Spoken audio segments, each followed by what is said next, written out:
Good morning, Green Room. Hey, well, this is what I've been hoping for. Good morning, good morning, morning. And so I've got my wishes as to where the market I wanted it to go to set up a buying opportunity. So now the question obviously is it time to buy? Well, we're not going to do that until at least we get some stabilization on at least a 5-minute chart.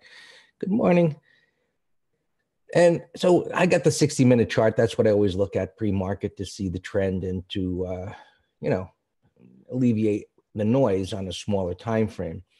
So we'll be looking for breakdown failures and, some kind of basing situation on the 5-minute time frame. And so the question becomes, does it stop here? Does it just keep on going? And that, I wrote about that in the Monday letter. And I decided last night, just before midnight, to send out that chart and some of the commentary from the letter.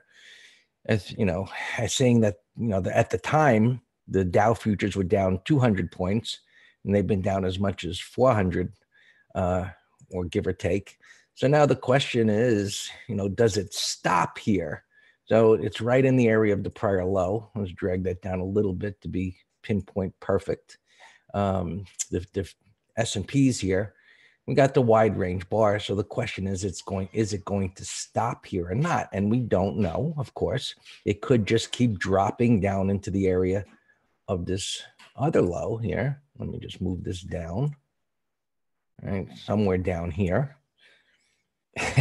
Well, it's actually what I wanted, Alex. Of course, I've said this numerous times, since last week, and no doubt the sucker rally, which wasn't obvious at the time whether it was a sucker rally or not, which could have resulted in a continued move higher, and then it actually dropped. So there was uncertainty about whether this would set up. And when I talked about what I wanted, it was really from the point of view of historical patterns, not in essence really a prediction. But now the question is, how do we take advantage of it? As I've said, this top up here really wasn't clear, certainly in retrospect as to, and never is. But, remember the Dow was hitting new highs up here, and I don't even think this looks like a topping tail on the spiders, which we could look at the time. And no, it was just, gapped, and it was like consolidation day. It was a go nowhere day. And all of a sudden, when interest rates spiked, the market yawned at that. And then all of a sudden the sell-off began at that point. And interest rates were blamed, but the day interest rates spiked higher with the big wide range bar down and rates and bond prices up, the market did nothing. So it was definitely a surprise to me. And I think to most, the way things fell so abruptly.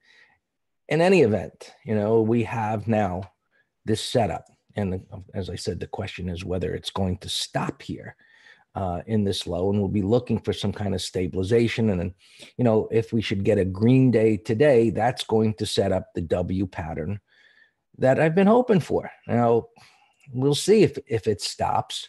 Let's just look at the Dow chart. This is, what I had posted at the time. And so does it hold here, or does it, fall that 1,000 points or so down to the 24,000 level? Which if it does, so be it. We'll see how things are shaping up here and to see if there are short opportunities. But the last thing we're going to do is short on a gap down like this into an area of a prior low. We're going to be looking for this stabilization here and a potential turn up. And we'll see if that materializes. And if today ends with a red day, that's going to open up the possibility to coming down into this area, which was my third scenario in Monday's letter. And I did say it's at the time the least likely, I thought, scenario. But hey, if things don't get turned around today, that's likely what's going to happen. So we shall see. Before I look at the others, I'll just review the market internals that we do. And the sentiment was already down into the lower bands. And just a short explanation, we've got these bands here that adjust with bull and bear markets. So it pushed down through the highest one, came down to the lowest band and the static level at 1.2. And I imagine that what I fondly call the idiots, the option traders that jump in at the worst possible time, will load up on put options. I'm hoping they do this morning because that'll support a reversal. So I'll be watching to see if that happens. And ideally, we get this moving average with a close down at this level. So remember, a moving average, and this is a simple 5-period moving average. And what it does is it takes in the current data, that in this case, a daily chart, whatever the close is, and it's dropping off old data. And so we'll see. I'd have to go back and look what the data was 5 days ago. But if that's a low number, relatively low number, and I guess we could see that here. I decided to go look. Anyway, if it's a low number, that's going to help this come down to this 1.2 level. And breadth should come down here. We've got enough stocks dropping here. We'll see what they do by the end of the day. But what I explained as to what would happen at a market low would be that this would come down here. And let me get my little drawing thing out. This would come down into this level. And then, breadth coming to this extreme point, historically, what it does is, it comes down into this 200 area and it'll make a higher low and we'll get the markets turning somewhere, wherever it is down here. And that'll set up our historical buy setup for a swing long. And so we'll see how this all plays out. And let's clear that up.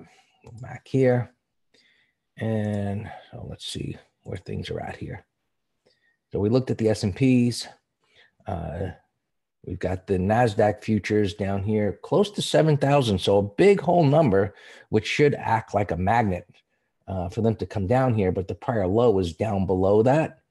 And so yesterday, looking as it did, I think that it probably should pierce through that prior low there. So this would be down in this area. So keep that in mind. There's no sign of stabilization here pre-market. So the assumption is it'll just keep trending down. There probably will be some buyers, short covering from last night. And I guess some bargain hunters. We'll see how much demand they can, develop here to get things turned around. So we'll see. George saying market's in a political mode, no doubt. Big political mode here in front of these midterm elections. And actually the voting started yesterday. The early voting started yesterday. And then ultimately, on November 6th, we get the end day and the results. So that may come into play with the timing of all of this and, this giant crowd, which yesterday near the end of the day, it was 7,000. And then later in the evening, it was like 10, 12, 13,000. And it's really an insane type of situation. Hey, good morning, Pam. Great to see you. And just a little heads up, Pam.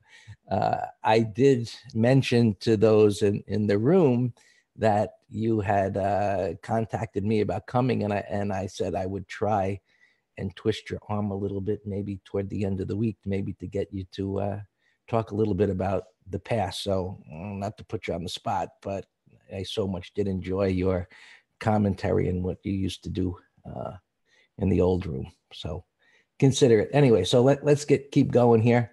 And so we'll see if things turn around, and that we're going to be again wait and see whether it's the NQs here, the Qs. We'll look at our 5-minute chart and look for some kind of stabilization where things are ready to turn around. And then from there, we'll monitor how far it gets at resistance points, because that's what we do, whether it's a 5-minute chart or a daily chart.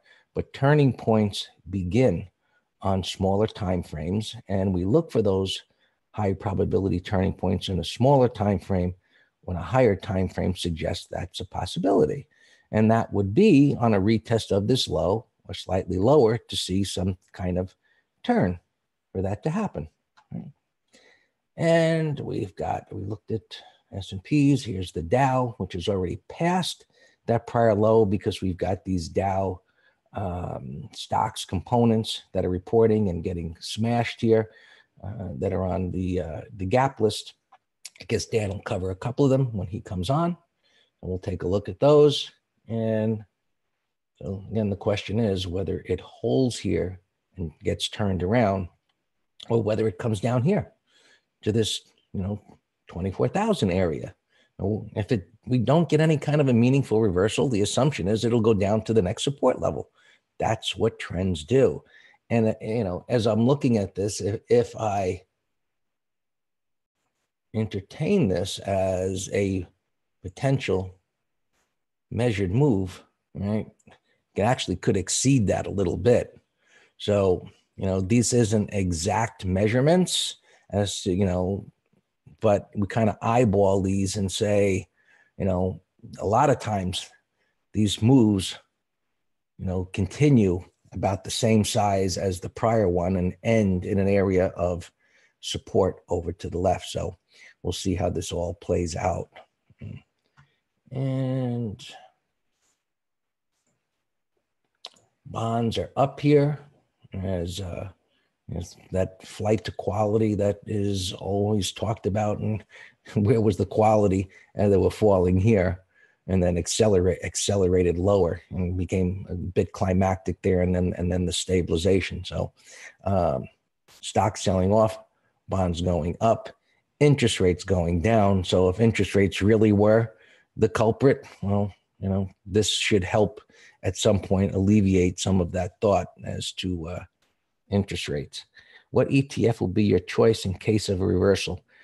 Well, it's going to be, Qs, Alex, because they've shown relative strength here over the last few days. And I think we're going to, if we really get a nice reversal, and of course, that's what we're hoping for, it might just make sense to go with the leveraged ones, and so we'll see. And nothing wrong with, doing the spiders and the Qs. And, we got to, I haven't even looked at it yet to tell you the truth as to where the Russell is here. And 150, just above 150, that's a pretty big gap down. So it tried to hold there yesterday and now gapping down. And the size of that gap, and there's no sign of stabilization yet. So it looks like it'll probably go to 150. Just kind of looking at that price pattern, that typically isn't one that could turn into a green bar like that, because it's a gap after some kind of stabilization. But we'll see how this all shapes up. It's going to be an interesting day. Oil is down. We spoke yesterday, pre-market, about that 200 and probably acting as a magnet, and it's almost there. And here we always look at a moving average and say, it's a subjective reference point. So look to the left and see if there's something in alignment.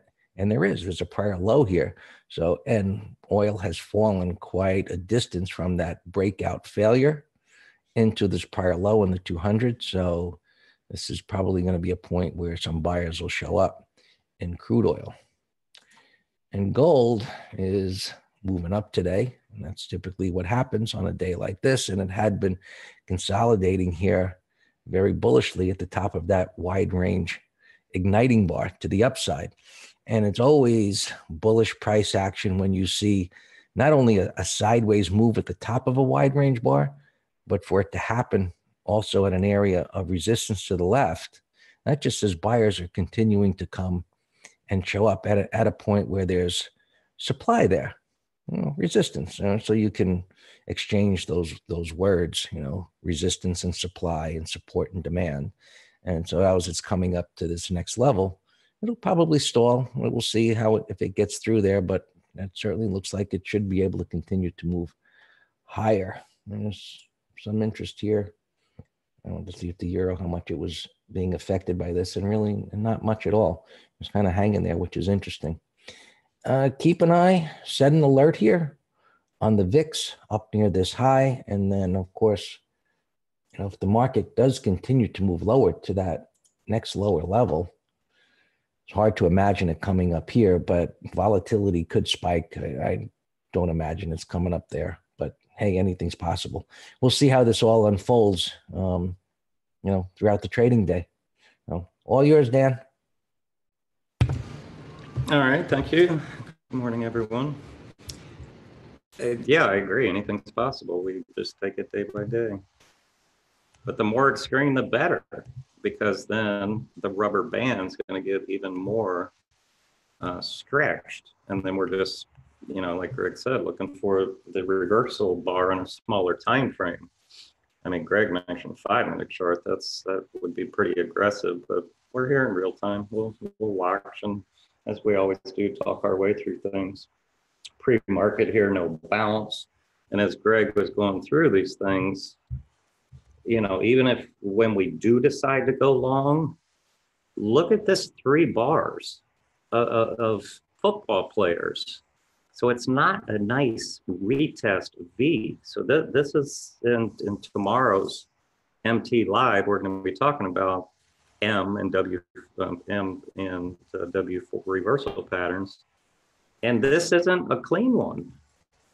But if we look back at the ones earlier in the year, this wasn't clean. This wasn't clean. But again, this is 500 stocks in the ETF. This one was a no-brainer. Nice rounded bottom, ignoring the red bars. Nice, beautiful close right there. This time around, it's not, again, they're different pictures every time. And we have the tools to know when to engage.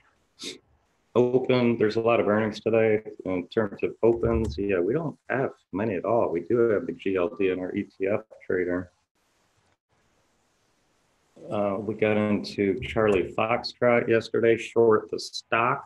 It's actually showing relative strength here today, unless there's just no volume, and I really can't tell, but we'd obviously love to get a gap down, and I said low 48s is our next target. The HFC did not trigger yesterday. That was a bear call credit spread. EEFT, we canceled. We did get into an Apple put spread, so that's going to be a problem child today. It's gapping under the stop.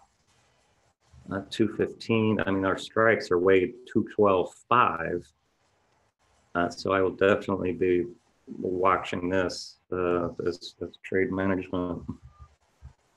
Let's now look at some earnings. Here's the VXX, which, as you know, is just an ETF. It's not the VIX. VIX is the SIBO volatility index, but you can't trade it. So we're gapping up here to 38, the prior highs. The implied volatility of VXX is going to be like 98 is going to be my guess, because that's a volatility of volatility, and it's spiked right now. So that's a good thing. That's a beautiful recipe for selling put spreads on bullish patterns once they reverse. We don't catch a falling knife, and selling out of the money bear call credit spreads on the VXX. So you folks who have taken our volatility course know that this is the perfect scenario that we are looking for to sell spiked volatility with a bullish reversal in the spiders. It's a 2-step process. And we do short regular volatility as long as the spiders remain bullish because of contango, which is just the devaluation caused by the fund manager having to roll futures to more expensive ones. And that's why there's just a permanent, other than these spikes on market sell-offs, this is a vicious instrument to try to buy. We obviously teach how to do it, but again, we have a very clear 2-step process on how to do that. That's that. Earnings here, there's a bunch of them. Corning, 29.75, no pattern. And it's, we're don't expect a lot of high probability patterns here. Fit B, gapping under 25. It's just a falling knife on the daily, weekly, no pattern. The KRE, regional ETFs have been weaker than the XLF. ATI 2375. Ouch. Oh, here's 24. There's no pattern though. That's some pain. We're gonna have to come back in 30 minutes to see how these set up. Now there's a W. That's a textbook W retest, but you're still swimming upstream. You're fighting you're fighting the daily, weekly, and monthly. I can't really tell where it's trading. It looked like it actually opened up green right here. See, this is my pre-market and then sold off. LMT. Wow, that's a very volatile pre-market. We'll keep an eye on him. McDonald's is the Dow winner today by far. And this is a bullish pre-market. Wow. Bullish gap, wide range igniting breakouts, 50% controlled pullback. It's at 171, so it's at this prior high. But that's a very bullish setup. I'm going to put that in a thumbnail. NEE, it's just range bound, nothing to do. Old Pulte, falling knife, no pattern. UTX, no pattern. Zion, anything green is relative strength today, but there's still no pattern. Slim Shady, nothing. Ameritrade, 48 bucks. That's a bearish gap under bearish consolidation. Hey, Pam, you know what? Every time I look at Win, I think of you. And it's not that you're a gambler, but it's for this reason. And tell me if you remember. No, listen, it's a true story. When you and I were trading together, we nailed this monthly breakout right there. And then we did it again there as a core trade. This was just a counter trend trade. This was a core long right there. Look at that, it doubled, 100 to 200. So that was a nice job. Can't say that I captured those 100 points. Yeah, that's I'm gonna call that the Pam trade. Verizon here, relative strength, 56 bucks. Hey, that I like. That's the best thing I've seen so far.